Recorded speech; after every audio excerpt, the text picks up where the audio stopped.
Your teacher assigns a big project, but it's not due until next month. You've got plenty of time, right? A few weeks later, you realize it's due next week, and you haven't started yet. Now the deadline's just a few days away. That came fast. Have you ever put something off until the last minute? How did you feel about it? Sometimes procrastination makes us feel stressed and rushed, or even frustrated and embarrassed. It can have other effects too, from minor setbacks to major life disruptions. Often, putting off tasks just saves problems for a later time and turns them into bigger problems. In this lesson, we'll learn how taking steps to avoid procrastination can reduce stress and improve many areas of life. Here are the essentials. Procrastination is putting something off for later instead of doing it right away. Everyone procrastinates sometimes, some people more than others, and there are lots of reasons why. Sometimes people put things off because doing them feels uncomfortable or unenjoyable.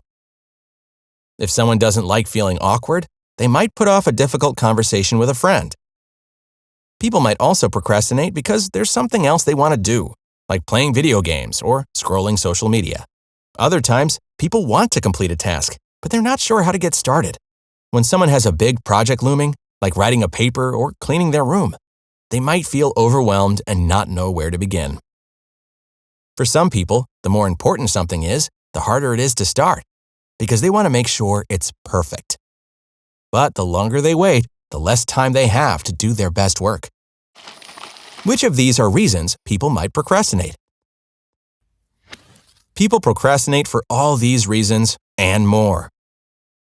Some people believe they do their best work under pressure, but research has shown that, in general, the costs of procrastination outweigh the benefits.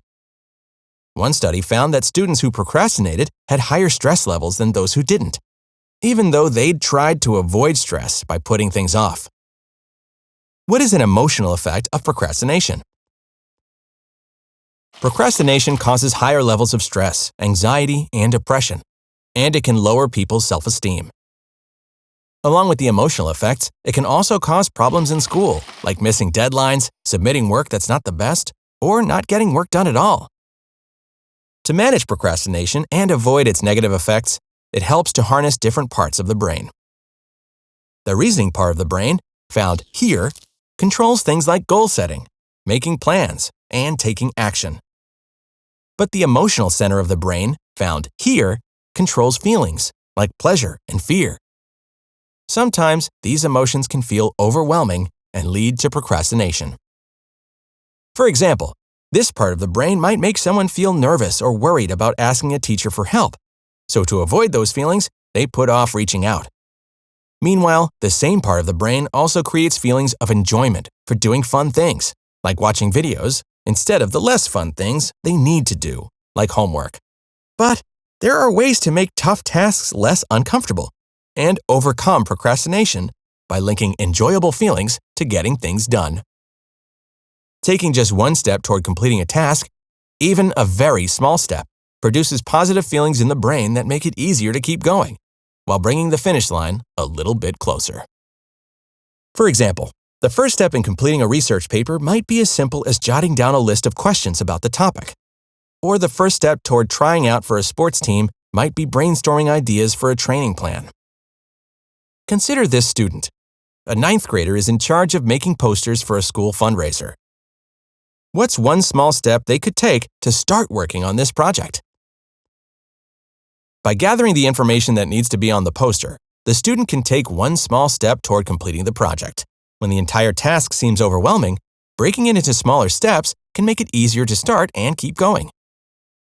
Another thing that can help, especially for tasks that aren't much fun, is to set a timer for 10, 5, or even 2 minutes. Then, try to get as much done as possible before the timer goes off. And remember, it doesn't have to be perfect. Just getting started provides something to build and improve on. When the timer goes off, take a break and come back later, or set it again and do a little more. It can also help to get small rewards for getting things done, like spending a few minutes on social media after taking out the trash, or doing something enjoyable alongside something else that's less fun, like listening to music or podcasts while cleaning up. This is sometimes called temptation bundling because it combines a temptation, or something enjoyable, with something else that needs to get done, like chores. What's one way you could use temptation bundling for something you need to get done this week? Procrastination is normal, and it can be frustrating, but there are strategies that can help manage it. Break large tasks into small steps. Allow first attempts to be imperfect. Set short timers for work. Link unpleasant tasks with pleasant ones, or with small rewards. Now, try it out yourself. Think about something you've been putting off, either in or out of school. Which strategy can you use to overcome procrastination and get it done? Those are the key points when it comes to procrastination. Thanks for unlocking your potential with us.